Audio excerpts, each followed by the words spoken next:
Hello दोस्तों, आई education में आपका बहुत बहुत स्वागत है। हम लेकर आए हैं फिर से एक बार आपके लिए मोस्ट इम्पॉर्टेंट एमसीक्यूज वैदिक काल से जुड़े। वैदिक काल से जुड़े हम यहाँ पर देखने वाले हैं उन महत्वपूर्ण क्वेश्चंस को जो आपके एग्जाम के पॉइंट ऑफ व्यू से बेहतरीन साबित होने वाले हैं। ये खासकर बनाए गए आपके लिए बीपीएससी टीआरई 4 और इसके साथ ही सभी कॉम्पिटेटिव एग्जाम के लिए। तो चलिए शुरू करते हैं बिना वक्त गवाए अपनी आज की वीडियो को। पहला सवाल है, ऋग्वेद के किस मंडल में 10 राज्य युद्ध यानी 10 राजाओं के युद्ध का उल्लेख प्राप्त होता है जो पुरुषनी रावी नदी के तट पर लड़ा गया था? ऑप्शंस हैं तृतीय मंडल, सप्तम मंडल, नवम मंडल या फिर दशम मंडल। इसका सही जवाब हो जाएगा ऑप्शन नंबर बी, सप्तम मंडल। ऋग्वेद के सप्तम मंडल में 10 राज्य का उल्लेख प्राप्त होता है जो पुरुषनी नदी के तट पर लड़ा गया था। चलिए बढ़ते हैं दूसरे सवाल की तरफ। दूसरा सवाल है, वैदिक साहित्य में प्रयुक्त व्रीह शब्द निम्नलिखित में से किस अन्न के लिए प्रयुक्त हुआ है? ऑप्शंस हैं जौ, धान, गेहूं या फिर उड़द। इसका सही जवाब हो जाएगा ऑप्शन नंबर बी, धान।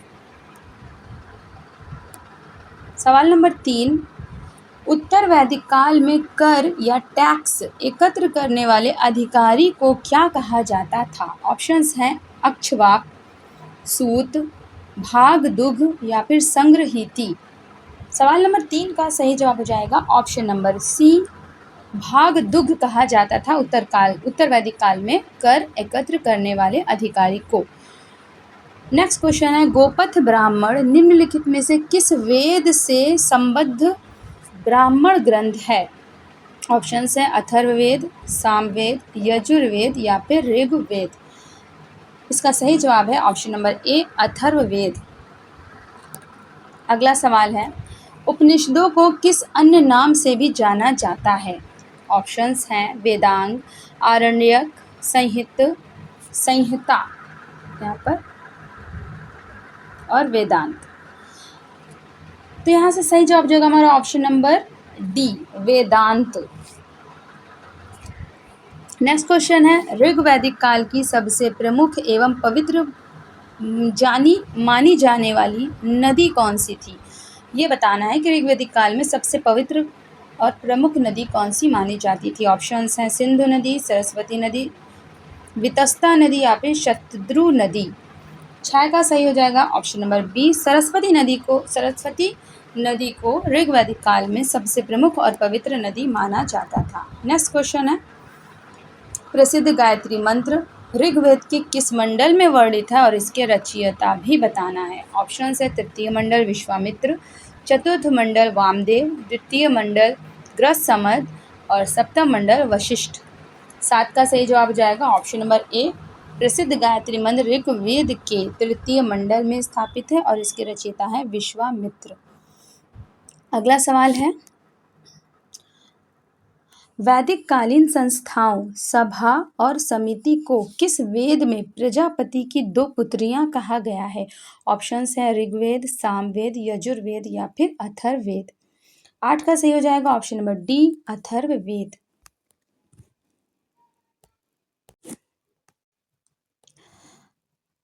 सवाल नंबर 9, यजुर्वेद की गद्य एवं पद्य दोनों शैलियों में रचित शाखा को क्या कहा जाता है? ऑप्शंस हैं कृष्ण यजुर्वेद, शुक्ल यजुर्वेद, वाजसनेय संहिता या फिर माध्यन्दिन शाखा। अगर हम 9 की बात करें तो यहाँ से हमारा राइट हो जाएगा option number A, Krishna Yajurveda. तमसो माँ ज्योतिर्गमय मूलतः किस उपनिषद से लिया गया है? ऑप्शंस हैं छांदोग्य उपनिषद, बृहदारण्यक उपनिषद, मुंडोपनिषद या फिर कठोपनिषद। सवाल नंबर 10 का सही जवाब हो जाएगा option number B, Brihadaranyaka Upanishad से ये लिया गया है, तमसो माँ ज्योतिर्गमय। नेक्स्ट क्वेश्चन है,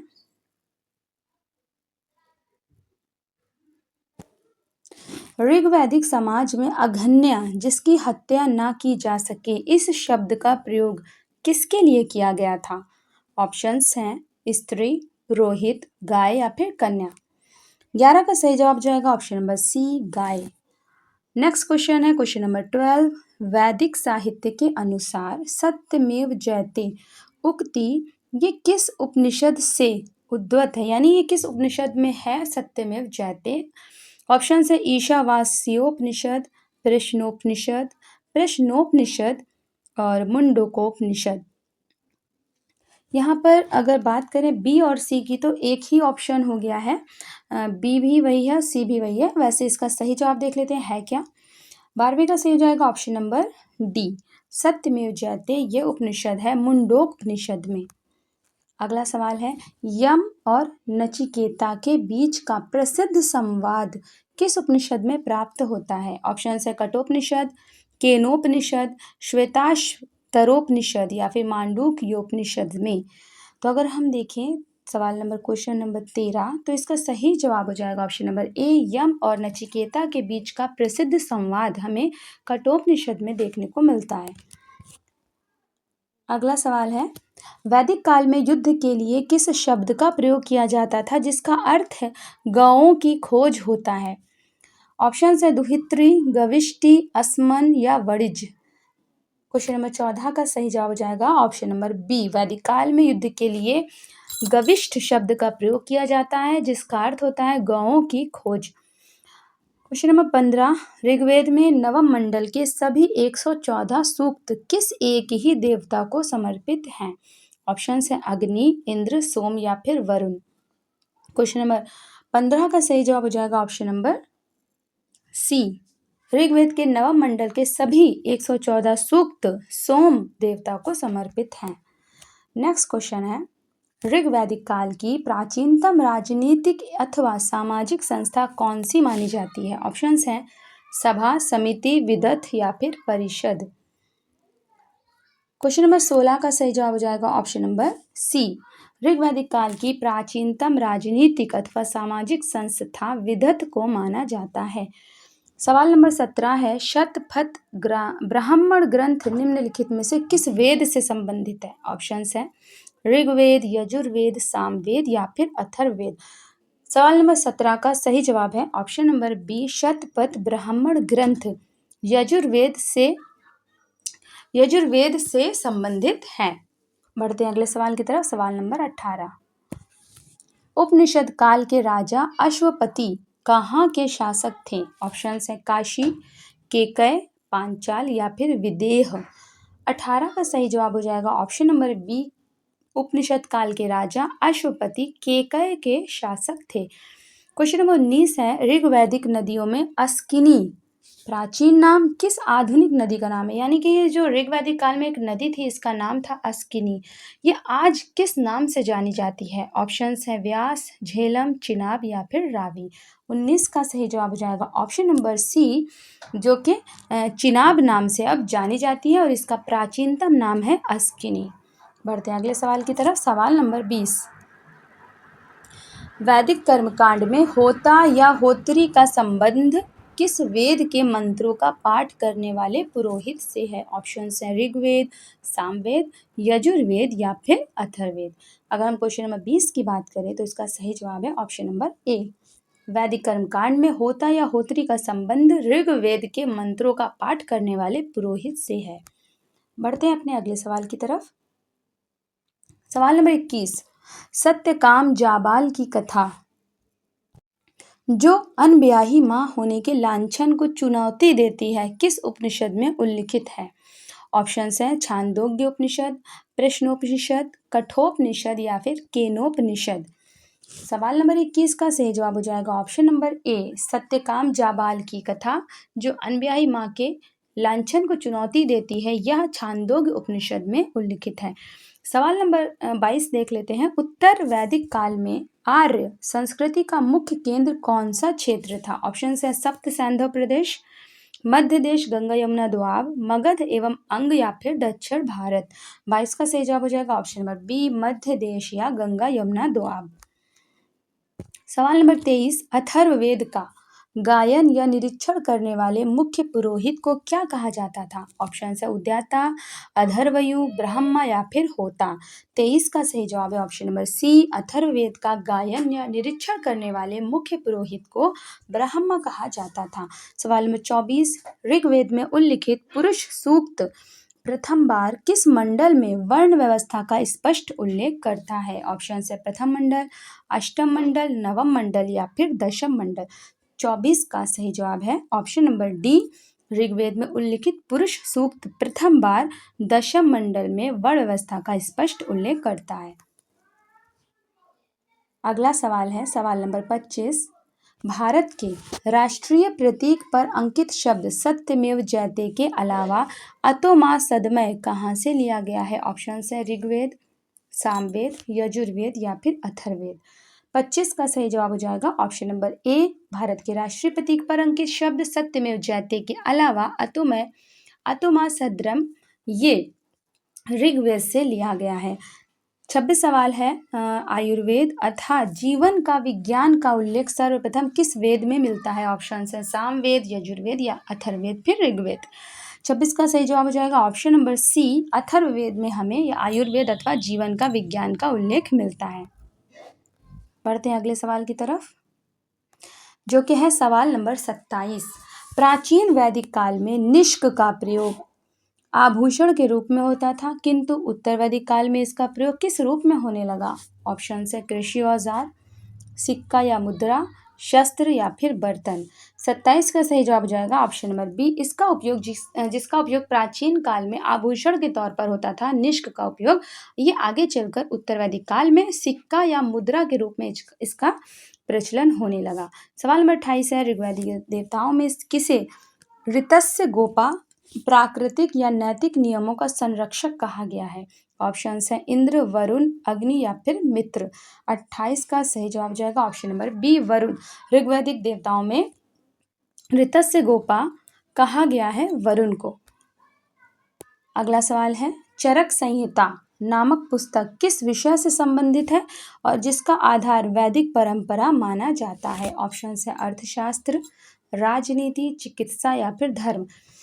तो अगर हम बात करें सवाल नंबर 29 की, तो इसका सही जवाब हो जाएगा ऑप्शन नंबर सी, चिकित्सा। चरक संहिता नामक की जो पुस्तक है, इसका सीधा सीधा संबंध है चिकित्सा से। अगला सवाल है, शुल्व सूत्र किस विषय से संबंधित अति महत्वपूर्ण वैदिक ग्रंथ है? ऑप्शन है ज्यामिति या फिर गणित, खगोल शास्त्र, व्याकरण या फिर काव्य शास्त्र। 30 का सही जवाब हो जाएगा ऑप्शन नंबर ए, ज्यामितीय गणित से शुल्व सूत्र का संबंध है।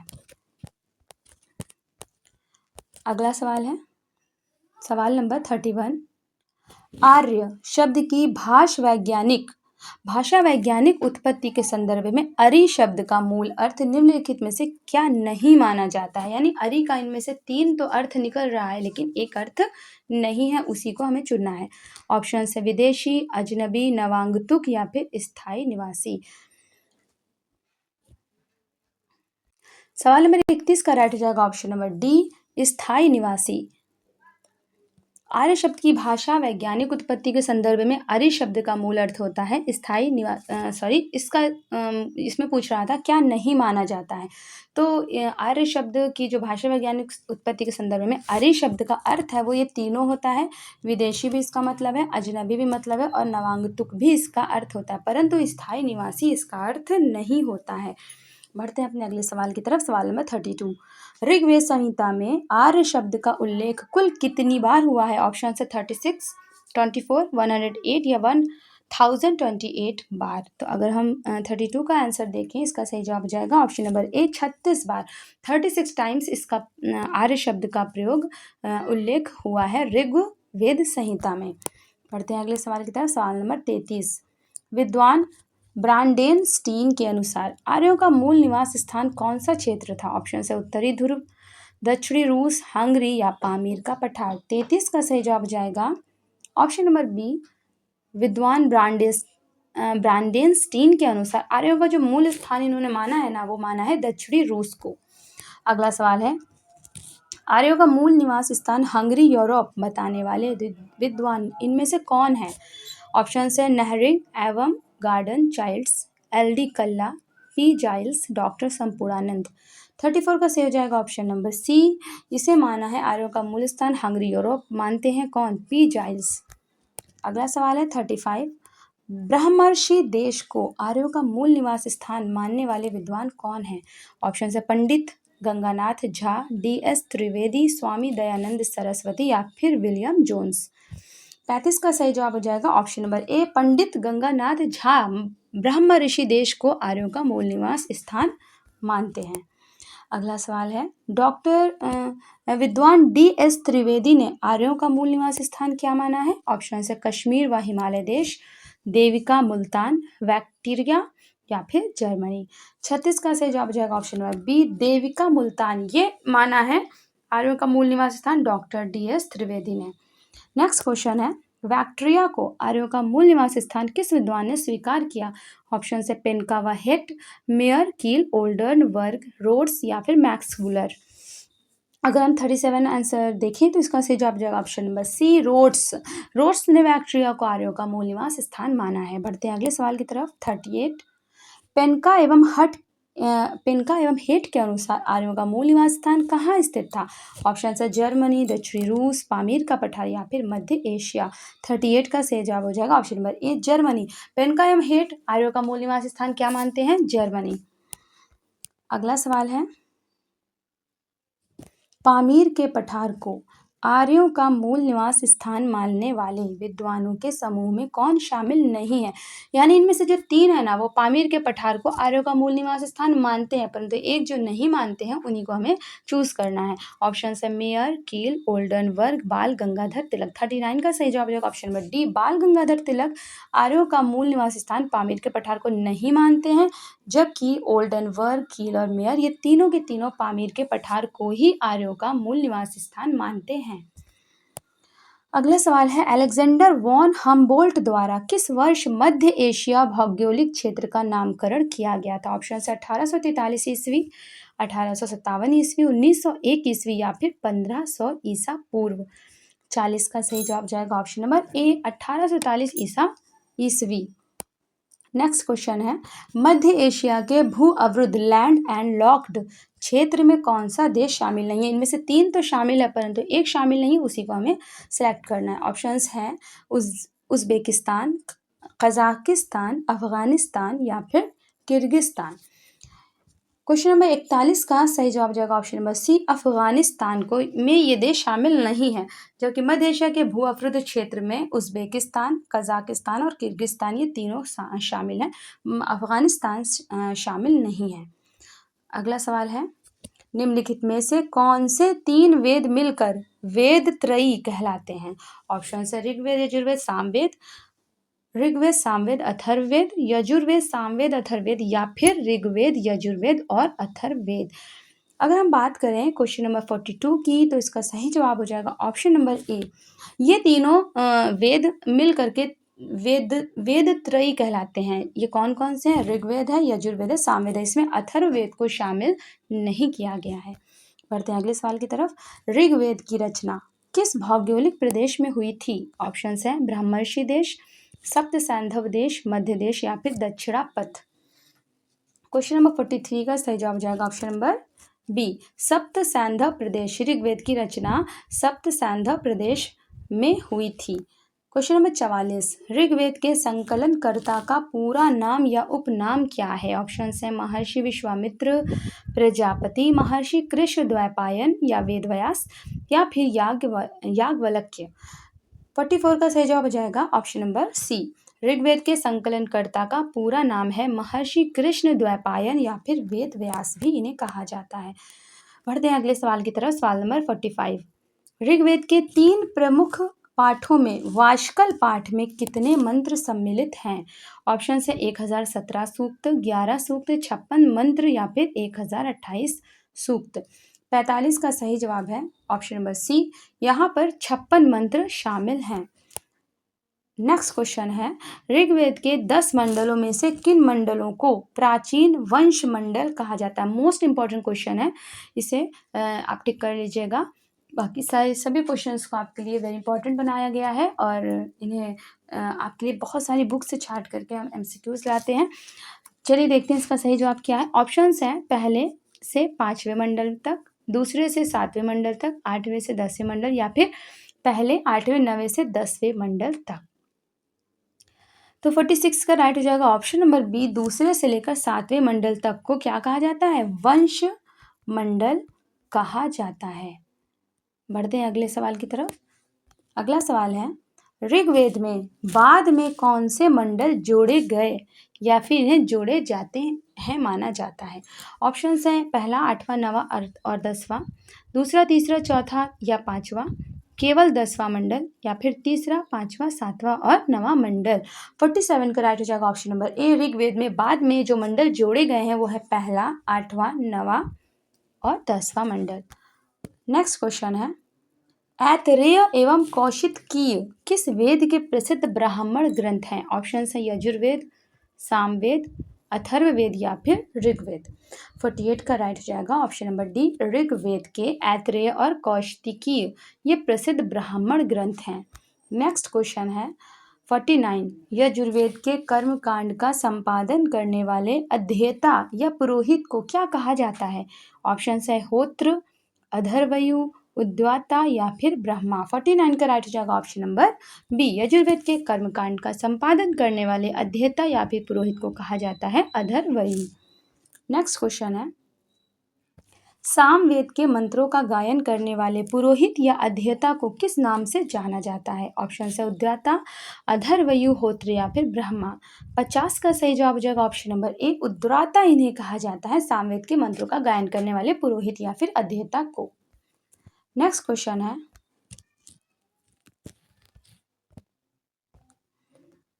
51, सामवेद का उपवेद गंधर्व वेद है, इसके प्रवर्तक कौन माने जाते हैं? ऑप्शन से प्रजापति, विश्वामित्र, नारद या फिर विश्वकर्मा। 51 का सही जवाब है ऑप्शन नंबर सी, नारद को सामवेद का उपवेद जो गंधर्व वेद है उसका प्रवर्तक माना जाता है। नेक्स्ट क्वेश्चन है, यजुर्वेद के उपवेद धनुर्वेद के प्रवर्तक निम्नलिखित में से कौन है? ऑप्शंस है विश्वामित्र, प्रजापति, नारद, विश्वकर्मा। तो अभी भी हमने पढ़ा कि यहाँ पर नारद क्या है? नारद गंधर्व वेद, सामवेद का एक उपवेद है गंधर्व वेद, उसके प्रवर्तक है, जबकि यजुर्वेद के उपवेद का प्रवर्तक किसे माना जाता है? ये हम देख लेते हैं। इसका 52 का सही जवाब हो जाएगा ऑप्शन नंबर ए, विश्वामित्र को माना जाता है। नेक्स्ट क्वेश्चन है 53, अथर्ववेद के उपवेद शिल्प वेद के प्रवर्तक दिया देवता कौन है? ऑप्शन से प्रजापति, नारद, विश्वामित्र या फिर विश्वकर्मा।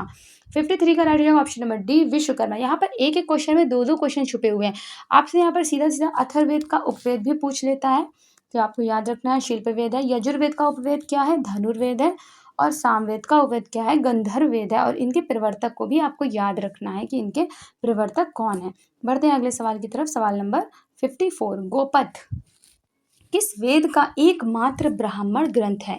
ऑप्शंस हैं सामवेद, यजुर्वेद, अथर्ववेद या फिर ऋग्वेद। 54 का सही जवाब हो जाएगा ऑप्शन नंबर सी, गोपथ ये अथर्ववेद का एकमात्र ब्राह्मण ग्रंथ है। नेक्स्ट क्वेश्चन है, प्रश्न, मुंडक और मांडूक्य उपनिषद किस वेद से संबंध रखते हैं? ऑप्शन से ऋग्वेद, यजुर्वेद, सामवेद या फिर अथर्ववेद। 55 का राइट जाएगा ऑप्शन नंबर डी, अथर्ववेद से इन तीनों का संबंध है। किसका? प्रश्न, मुंडक और मांडूक्य का। ये तीनों उपनिषद हैं और तीनों उपनिषदों का संबंध है अथर्ववेद से। नेक्स्ट क्वेश्चन है, पंचविश, तांड्य ब्राह्मण तथा जैमिनी किस वेद के ब्राह्मण ग्रंथ हैं? ऑप्शन से ऋग्वेद, सामवेद, यजुर्वेद या फिर अथर्ववेद। 56 का सही जवाब हो जाएगा option number B, Samaveda. Next question है, तैत्तिरीय तथा शतपथ ब्राह्मण ग्रंथ का संबंध किस वेद से है? ऑप्शंस हैं यजुर्वेद, ऋग्वेद, सामवेद या अथर्ववेद। 57 का सही जवाब हो जाएगा option number A, Yajurveda. Taittiriya तथा शतपथ ब्राह्मण ग्रंथ का संबंध है यजुर्वेद से। अगला सवाल है 58, अथर्ववेद के अध्येता या पुरोहित को क्या कहा जाता है? ऑप्शंस है होत्र, अधर्वयु, उद्वाता या फिर ब्रह्मा। 58 का सही जवाब है ऑप्शन नंबर डी, अथर्ववेद के अध्येता या पुरोहित को कहा जाता है ब्रह्मा। नेक्स्ट क्वेश्चन है ऋग्वेद संहिता में कुल मंत्रों ऋचाओं की संख्या कितनी बताई गई है? Most important question. ऑप्शंस हैं 1028, 10,462, 1,810 या फिर 6,000। 59 का सही जवाब हो जाएगा ऑप्शन नंबर बी, 10,462 ऋग्वेद संहिता में कुल मंत्रों या फिर ऋचाओं की संख्या बताई गई है। नेक्स्ट क्वेश्चन है क्वेश्चन नंबर 60। बालखिल्य पाठ में ऋग्वेद के कुल कितने सूक्त शामिल हैं? ऑप्शंस हैं 11 सूक्त, 56 सूक्त, 1017 सूक्त या फिर 1028 सूक्त। सवाल नंबर 60 का सही जवाब हो जाएगा ऑप्शन नंबर ए, 11 सूक्त शामिल हैं। बालखिल्य पाठ में ऋग्वेद के कुल 11 सूक्त शामिल हैं। बढ़ते हैं अपने अगले सवाल की तरफ। सवाल नंबर 61। ऋग्वेद के अनुसार पुरंदर शब्द का प्रयोग किसके लिए किया गया है और इसका शाब्दिक अर्थ क्या है? ऑप्शंस हैं अग्नि यज्ञ के संरक्षक, इंद्र शत्रुओं के पुरों को नष्ट करने वाला, वरुण जल के देवता, सोम पवित्र रस का रक्षक। ऑप्शंस आपके सामने, चलिए बताइए क्या होगा इसका सही जवाब। 61 का सही जवाब होगा ऑप्शन नंबर बी। ऋग्वेद के अनुसार पुरंदर शब्द का प्रयोग इंद्र के लिए किया गया है और इसका शाब्दिक अर्थ होता है शत्रुओं के पुरों या किलों को नष्ट करने वाला। अगला सवाल है, ऋग्वेद में किस नदी को नदीतम नदियों में सर्वश्रेष्ठ कहा गया है? ये रिपीटेड क्वेश्चन है। क्वेश्चन को मोड़ तोड़ के आपसे इसी तरह पूछेगा। ऊपर सीधे सीधे पूछ लिया था कि ऋग्वेद में सर्वश्रेष्ठ नदी किसको माना गया, यहाँ पर नदीतम दे दिया है और ये चीज़ हो सकता है क्वेश्चन में गायब कर दे। यहाँ पे मैंने आपके लिए ब्रैकेट में आसानी के लिख रखा है। तो आपको ये ध्यान रखना है, नदियों में श्रेष्ठ पूछे या फिर नदीतम पूछे, हमारा आंसर वही होगा जो अभी हमने ऊपर देखा था। ऑप्शंस देख लेते हैं, गंगा, सरस्वती, सिंधु और यमुना। तो सही जवाब जाएगा हमारा ऑप्शन नंबर सही जवाब जाएगा हमारा ऑप्शन नंबर बी। सरस्वती को ऋग्वेद में नदीतम या फिर नदियों में सर्वश्रेष्ठ कहा गया है। बढ़ते हैं अगले सवाल की तरफ। सवाल नंबर 63। ऋग्वेद में यमुना नदी का उल्लेख कितनी बार हुआ है? ऑप्शंस हैं 1 बार, 3 बार, 5 बार या फिर 10 बार। 63 का सही जवाब होगा ऑप्शन नंबर बी। ऋग्वेद में यमुना नदी का उल्लेख 3 बार हुआ है। नेक्स्ट क्वेश्चन है, ऋग्वेद के किस मंडल में गंगा नदी का केवल एक बार उल्लेख मिलता है? कितनी बार? केवल एक बार। तो वो कौन सा मंडल है? ऑप्शंस हैं 10वां मंडल, 3रा मंडल, 7वां मंडल या फिर पहला मंडल। 64 का सही जवाब क्या होगा? जल्दी से बताइए, मोस्ट इंपॉर्टेंट क्वेश्चन है, हम हर बार इसको क्वेश्चन को रिपीट देखते हैं। 64 का सही जवाब जाएगा ऑप्शन नंबर ए, 10वें मंडल में देखा गया है, एक बार ही प्रयोग हुआ है गंगा नदी का ऋग्वेद के 10वें मंडल में। अगला सवाल है सवाल नंबर 65। ऋग्वेद में सर्वाधिक बार उल्लेखित देवता इंद्र का नाम कितनी बार आया है? ऑप्शन है 250 बार, 200 बार, 275 बार या फिर 335 बार। 65 का सही जवाब क्या होगा?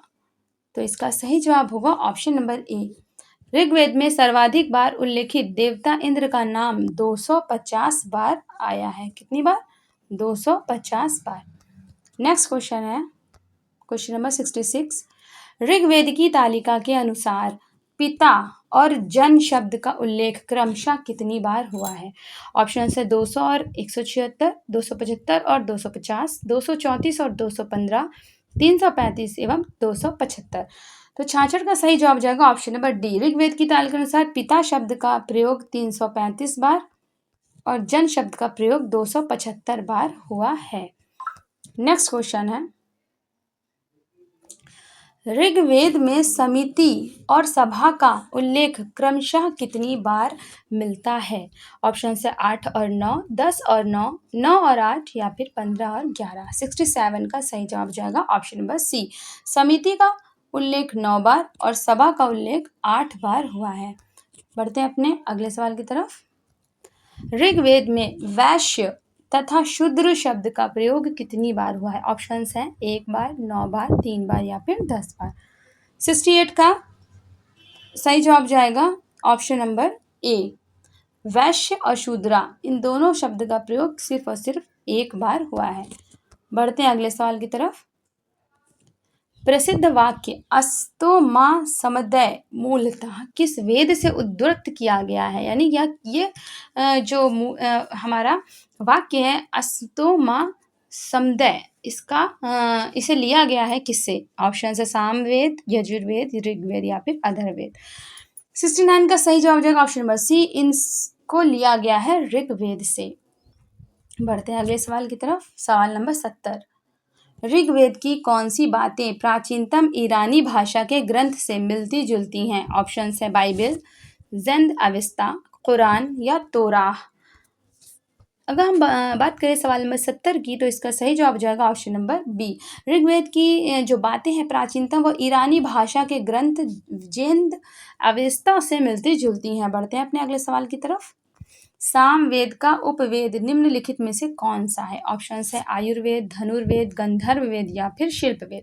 71 का राइट हो जाएगा ऑप्शन नंबर सी, गंधर्व वेद को सामवेद का क्या मानते हैं? उपवेद माना जाता है। बढ़ते हैं अगले सवाल की तरफ। भारतीय संगीत का जनक किस वेद को स्वीकार किया गया है? ऑप्शन है ऋग्वेद, सामवेद, यजुर्वेद या फिर अथर्ववेद। 72 का सही जवाब हो जाएगा ऑप्शन नंबर बी, सामवेद को संगीत का जनक माना गया। और आप इसे यहाँ से याद कर सकते हैं ट्रिक से कि संगीत का जनक यानी संगीत किसमें पाया गया? सा से संगीत हो जाएगा और सा से आपका सामवेद भी हो जाएगा। बाकी वेदों में सा आता नहीं है, तो संगीत का सा सामवेद से जाकर टकरा जाएगा। संगीत का जनक माना जाता है सामवेद को। बढ़ते हैं अपने अगले सवाल की तरफ। 73, सामवेद की कौन सी शाखा सर्वाधिक प्रचलित तथा प्रमाणिक मानी जाती है? ऑप्शन है कौथुम, राणायनीय, जैमिनिया या फिर शाकल। 73 का राइट हो जाएगा ऑप्शन नंबर ए, कौथुम। सामवेद की कौथुम शाखा को सर्वाधिक प्रचलित और प्रमाणिक माना जाता है। अगला सवाल है, सामवेद के मंत्रों का गायन करने वाले ऋत्विक या फिर पुरोहित को क्या कहा जाता था? ऑप्शन है उद्गाता, अधर्वयु, होत्र या फिर ब्रह्मा। 74 का सही जवाब हो जाएगा ऑप्शन नंबर ए, उद्गाता। सामवेद के मंत्रों का गायन करने वाले ऋत्विक या पुरोहित को कहा जाता है उद्गाता। सवाल नंबर 75, सामवेद को मुख्यतः कितने भागों में विभक्त किया गया है? ऑप्शन है 5 भाग, 3 भाग, 4 भाग या फिर 2 भाग। तो 75 का सही जवाब हो जाएगा ऑप्शन नंबर डी, सामवेद को मुख्यतः 2 भागों में बांटा गया है। एक तो है आपका पूर्वार्चिक और दूसरा है उत्तरार्चिक। पूर्वार्चिक और उत्तरार्चिक। 76 क्वेश्चन देख लेते हैं। किस वेद का कोई भी आरण्यक ग्रंथ उपलब्ध नहीं है? ऑप्शन है ऋग्वेद, यजुर्वेद, सामवेद या फिर अथर्ववेद। 76 का राइट हो जाएगा ऑप्शन नंबर डी, अथर्ववेद का कोई भी आरण्यक ग्रंथ उपलब्ध नहीं है, जबकि ऋग्वेद का भी है, यजुर्वेद का भी है और सामवेद तीनों का ही है। नेक्स्ट क्वेश्चन है, इंद्र के विभिन्न नामों में शतक्रतु का क्या अर्थ दर्शाया गया है? ऑप्शन है 100 शक्ति धारण करने वाला, 100 किलों को तोड़ने वाला, महान विजेता या फिर दानशील होने के कारण इन्हें कहा जाता है शतक्रतु। 77 का राइट हो जाएगा ऑप्शन नंबर ए, 100 शक्ति धारण करने वाला। इंद्र के का एक नाम है शतक्रतु, जिसका अर्थ होता है 100 शक्ति धारण करने वाला। नेक्स्ट क्वेश्चन है,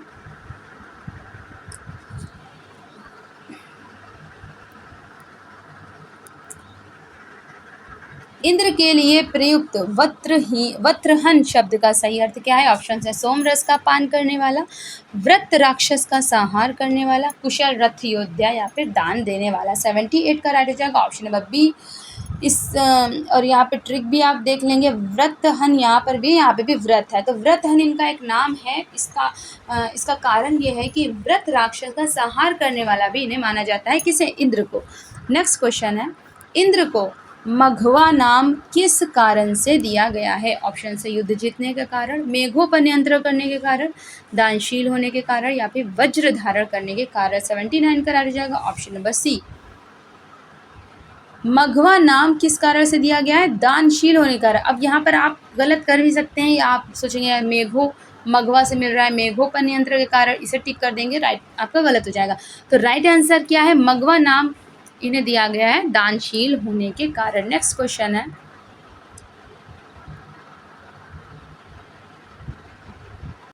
अगला सवाल है सवाल नंबर 80, ऋग्वेद का द्वितीय मंडल किस रचयिता ऋषि से संबंधित है? तो ऑप्शन है ग्रसमद, विश्वामित्र, वामदेव या फिर अत्रि। 80 का सही जवाब जाएगा ऑप्शन नंबर ए, ऋग्वेद का द्वितीय मंडल ये संबंधित है किनसे? ग्रत्स मत से। नेक्स्ट क्वेश्चन है, प्रसिद्ध गायत्री मंत्र का उल्लेख ऋग्वेद के किस मंडल में है तथा इसके रचयिता कौन है? ऑप्शन है नवम मंडल पवमान अंगिरा, चतुर्थ मंडल वामदेव, सप्तम मंडल वशिष्ठ, तृतीय मंडल विश्वामित्र। 81 का सही जवाब जाएगा ऑप्शन नंबर डी। प्रसिद्ध गायत्री मंत्र का उल्लेख ऋग्वेद के तृतीय मंडल में है और इसके रचयिता कौन है? विश्वामित्र हैं। अगला सवाल है, ऋग्वेद का चतुर्थ मंडल मुख्य रूप से किस विषय या प्रक्रिया से संबंधित है? ऑप्शन है सोम देवता की स्तुति, कृषि संबंधी प्रक्रिया, युद्ध नीतियां या फिर विवाह संस्कार। 82 का राइट हो जाएगा ऑप्शन नंबर बी। ऋग्वेद का चतुर्थ मंडल मुख्य रूप से ये जिस विषय से संबंधित है वो है कृषि संबंधी प्रक्रिया। अगला सवाल है, ऋग्वेद के 5वें एवं 6ठे मंडल के रचयिता क्रमशः कौन है? ऑप्शन है ग्रस्मद एवं विश्वामित्र, वशिष्ठ एवं कण्व, अत्रि एवं भारद्वाज, वामदेव एवं अंगिरस। तो 83 का सही जवाब हो जाएगा ऑप्शन नंबर सी। 5वें मंडल में तो के रचयिता अत्रि हैं और 6ठे मंडल के रचयिता भारद्वाज हैं। अगला सवाल है, ऋग्वेद का नवम मंडल पूर्णतः किस देवता को समर्पित है? ऑप्शन है इंद्र, अग्नि, वरुण या फिर सोम। 84 का राइट आंसर है ऑप्शन नंबर डी कि ऋग्वेद का जो नवम मंडल है वो पूर्णतः जिस देवता को समर्पित है वो है सोम। इन्हें पवमान अंगिरा इनके रचयिता जो है वो पवमान अंगिरा है। नेक्स्ट क्वेश्चन है, ऋग्वेद में गोत्र मंडल के नाम से किन मंडलों को जाना जाता है? ऑप्शन है प्रथम से 5वां मंडल, प्रथम एवं 10वां मंडल, 8वें से 10वां मंडल या फिर दूसरे से 7वां मंडल। तो ऋग्वेद में गोत्र मंडल के नाम से जिन मंडलों को जाना जाता है वो है 85 का राइट आंसर है ऑप्शन नंबर डी। दूसरे से 7वें यानी 2 से लेकर 7 तक का जो मंडल है उसे हम गोत्र मंडल के नाम से जानते हैं। नेक्स्ट क्वेश्चन है, ऋग्वेद की 30 हस्तलिपियों को यूनेस्को के मेमोरी ऑफ वर्ल्ड रजिस्टर में किस वर्ष शामिल किया गया? ऑप्शन है 15 अगस्त 2005, 26 जनवरी 2010, 19 जून 2007 या फिर 12 दिसंबर 1992। 86 का राइट हो जाएगा ऑप्शन नंबर सी। ऋग्वेद की 30 हस्तलिपियों को यूनेस्को के मेमोरी ऑफ वर्ल्ड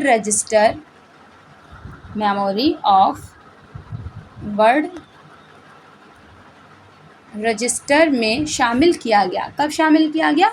19 जून 2007 को।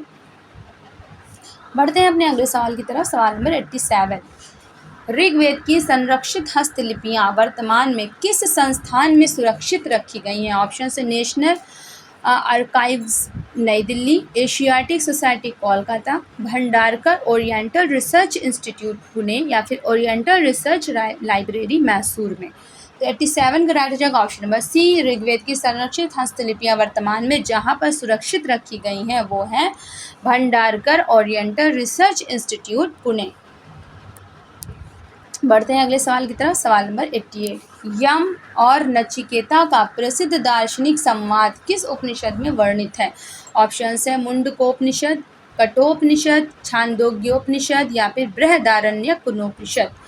88 का सही जवाब हो जाएगा ऑप्शन नंबर बी, कठोपनिषद में इन दोनों का संवाद वर्णित है। अगला सवाल है, सवाल नंबर 89, कठोपनिषद किस वेद का उपनिषद या ग्रंथ है? ऑप्शंस हैं ऋग्वेद, कृष्ण यजुर्वेद, सामवेद या फिर अथर्ववेद।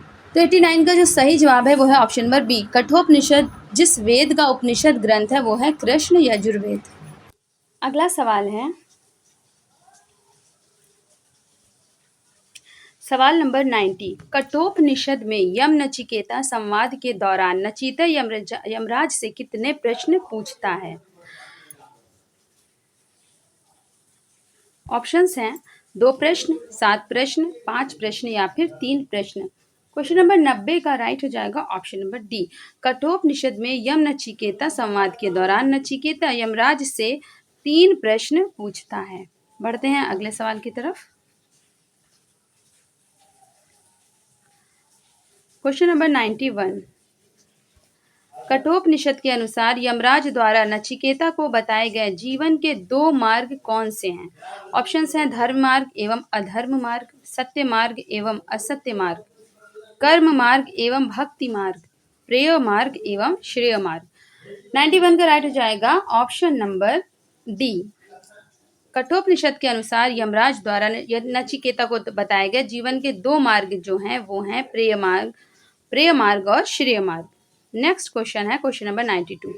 प्रेय मार्ग का अर्थ क्या दर्शाता है? ऑप्शंस हैं जो केवल संन्यास ग्रहण करता है, जो ईश्वर की भक्ति और आत्म कल्याण करता है, जो भौतिक भोगों में फंसा है और अच्छे कर्म करता है, या फिर जो ज्ञान का प्रचार करता है। 92 का राइट हो जाएगा ऑप्शन नंबर सी। प्रेय मार्ग का अर्थ होता है जो भौतिक भोगों में फंसा है और अच्छे कर्म करता है। क्वेश्चन नंबर 93 है श्रेय मार्ग का। प्रेय मार्ग का अर्थ देख लिया, अब श्रेय मार्ग का पालन करने वाला व्यक्ति निम्नलिखित में से क्या करता है? यानी यहाँ पर भी इनडायरेक्टली श्रेय मार्ग का ही आपसे अर्थ पूछा जा रहा है और क्वेश्चन को थोड़ा सा घुमा फिरा दिया है कि इसका पालन करने वाला व्यक्ति निम्न में से क्या करता है। ऑप्शन से युद्ध और राज्य विस्तार, केवल भौतिक सुख सुविधाओं की खोज, माता पिता व गुरु की आज्ञा पालन एवं ज्ञान अर्जन, या फिर धन संचय करना। 93 का राइट हो जाएगा ऑप्शन नंबर सी। श्रेय मार्ग का पालन करने वाला व्यक्ति माता पिता व गुरु की आज्ञा पालन एवं ज्ञान अर्जन करता है। क्वेश्चन नंबर 94 की तरफ चलते हैं। ऋग्वेद में माता तथा अश्व शब्द का उल्लेख कितनी बार किया गया है? ऑप्शंस हैं 144 एवं 122, 250 एवं 200, 176 एवं 170, या फिर 234 एवं 215। 94 का सही जवाब होगा ऑप्शन नंबर डी। माता का जो प्रयोग किया गया है वो है 234 बार और अश्व का जो प्रयोग किया गया है वो है 215 बार। बढ़ते हैं अगले सवाल की तरफ। सवाल नंबर 95। ऋग्वेद की शब्द तालिका में गो यानी गाय तथा विष यानी बैल शब्द का उल्लेख क्रमशः कितनी बार हुआ है? ऑप्शंस हैं 200 एवं 176, 176 एवं 170, 144 एवं 122, या फिर 100 एवं 46। 95 का सही जवाब होगा ऑप्शन नंबर बी। जहां गाय शब्द का 176 बार उच्चारण किया गया है, वहीं विष यानी बैल का उच्चारण हुआ है, उल्लेख हुआ है 170 बार। नेक्स्ट क्वेश्चन है ऋग्वेद में सोम देवता का उल्लेख कितनी बार किया गया है? ऑप्शंस हैं 250 बार, 200 बार, 122 बार, या फिर 144 बार। इसका सही जवाब हो जाएगा ऑप्शन नंबर डी। ऋग्वेद में सोम देवता का उल्लेख किया गया है 144 बार। बढ़ते हैं अगले सवाल की तरफ। सवाल नंबर 97।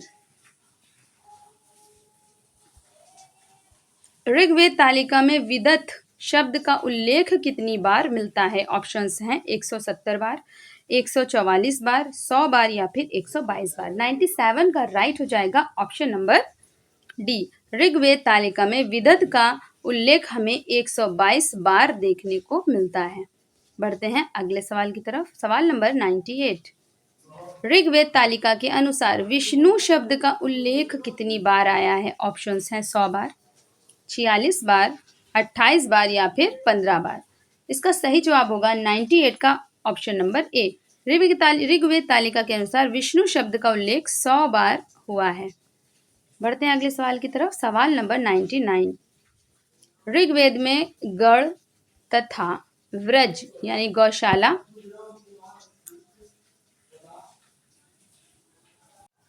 का उल्लेख कितनी कितनी बार मिलता है? ऑप्शंस हैं 28 एवं 23, 33 एवं 30, 46 एवं 45, या फिर 20 एवं 15। 99 का राइट हो जाएगा ऑप्शन नंबर सी। ऋग्वेद में गढ़ का हमें उल्लेख मिलता है 46 यानी 46 मर्तबा, और व्रज का उल्लेख मिलता है 45 यानी 45 मर्तबा। बढ़ते हैं अगले सवाल की तरफ। सवाल नंबर 100। ऋग्वेद में कृषि तथा वरुण का उल्लेख तालिका में कितनी बार दर्शाया गया है? ऑप्शन है 30 एवं 23, 45 एवं 33, 33 एवं 30, या फिर 28 एवं 20। 100 का सही जवाब होगा ऑप्शन नंबर सी। जहां कृषि का उल्लेख 33 मर्तबा मिला है तो वहीं वरुण का उल्लेख मिला है 30 मर्तबा। बढ़ते हैं अगले सवाल की तरफ। सवाल नंबर 101। ऋग्वेद तालिका के अनुसार वर्ण और सेना का उल्लेख कितनी बार है? ऑप्शन है 23 एवं 20, 30 एवं 23, 15 एवं 13 या फिर 11 एवं 10। 101 का सही जवाब हो जाएगा ऑप्शन नंबर ए। यहाँ पर वन का उल्लेख आया है 23 मर्तबा, वहीं पर सेना का उल्लेख हुआ है 20 मर्तबा। बढ़ते हैं अगले सवाल की तरफ। सवाल नंबर 102। ऋग्वेद में ब्राह्मण और ग्राम शब्द का प्रयोग क्रमशः कितनी बार हुआ है? ऑप्शंस हैं 11 एवं 10, 20 एवं 15, 15 एवं 13 या फिर 9 और 8। तो 102 का जो सही जवाब होगा वो है ऑप्शन नंबर सी। ऋग्वेद में ब्राह्मण शब्द का उल्लेख तो 15 बार हुआ है, वहीं ग्राम शब्द का उल्लेख 13 मर्तबा देखने को मिला है। नेक्स्ट क्वेश्चन है, ऋग्वेद में बृहस्पति तथा राष्ट्र का उल्लेख क्रमशः कितनी बार हुआ है? ऑप्शंस हैं 11 एवं 10, 15 एवं 13, 9 एवं 8 या फिर 3 और 1। तो 103 का सही जवाब जाएगा ऑप्शन नंबर ए। ऋग्वेद में बृहस्पति का उल्लेख 11 मर्तबा देखने को मिलता है, वहीं राष्ट्र का उल्लेख मिलता है हमें 10 मर्तबा। नेक्स्ट क्वेश्चन है 104। ऋग्वेद में क्षत्रिय शब्द का उल्लेख तालिका के अनुसार कितनी बार आया है? ऑप्शंस हैं 9 बार, 8 बार, 3 बार या फिर 1 बार। तो 104 का सही जवाब जाएगा ऑप्शन नंबर ए। ऋग्वेद में क्षत्रिय शब्द का उल्लेख तालिका में आया है 9 बार। नेक्स्ट क्वेश्चन है 105। सामवेद के प्रमुख ब्राह्मण ग्रंथों में निम्नलिखित में से कौन से शामिल हैं? ऑप्शंस हैं शतपथ एवं तैत्तिरीय, पंचविश, षड्विश, जैमिनीय तथा छांदोग्य, ऐत्रेय एवं कौशिकी या फिर गोपथ। 105 का जो सही जवाब होगा वो है ऑप्शन नंबर बी। सामवेद के प्रमुख ब्राह्मण ग्रंथों में निम्नलिखित में से ये चारों शामिल हैं, पंचविश, षड्विश, जैमिनीय और छांदोग्य। ये तीनों ये एक ही है आपका, जैमिनी तथा छांदोग्य। नेक्स्ट क्वेश्चन है, ऋग्वेद में न्याय संबंधी व्यवस्था का क्या उल्लेख मिलता है? ऑप्शन से न्यायाधीश, न्यायाधिकारी का स्पष्ट उल्लेख है, किसी तरह के न्यायाधीश का उल्लेख नहीं है, राजा ही एकमात्र न्यायाधीश होता था, केवल सभा न्याय करती थी। 106 का जो सही जवाब होगा वो है ऑप्शन नंबर बी। ऋग्वेद में न्याय संबंधी व्यवस्था का ये उल्लेख मिलता है कि किसी तरह के न्यायाधीश का उल्लेख ही नहीं है। ठीक है, बढ़ते हैं अगले सवाल की तरफ। सवाल नंबर 107। ऋग्वेद के दशम मंडल के रचयिता के रूप में किसका उल्लेख है? ऑप्शन है पवमान, अंगिरा, क्षुद्र सूक्तीय या महासूक्तीय, कण्व ऋषि या फिर ग्रत्समद। 107 का सही जवाब है ऑप्शन नंबर बी। ऋग्वेद के दशम मंडल के रचयिता के रूप में हमें उल्लेख मिलता है शुद्ध सूक्तीय और महासूक्तीय का। नेक्स्ट क्वेश्चन है क्वेश्चन नंबर 108। इंद्र के ऋषेष्ठ नाम का अर्थ पृष्ठ पर क्या बताया गया है? ऑप्शंस हैं कुशल रथ योद्धा, महान विजेता, सौशक्ति धारण करने वाला या फिर किलों को तोड़ने वाला।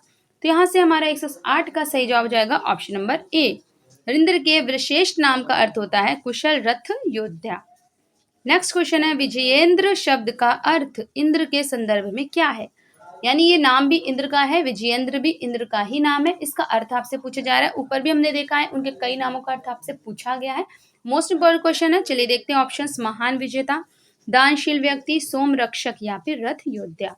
109 का जो सही जवाब होगा वो है ऑप्शन नंबर ए। विजयेंद्र शब्द का अर्थ होता है महान विजेता। इस वीडियो का लास्ट क्वेश्चन है क्वेश्चन नंबर 110।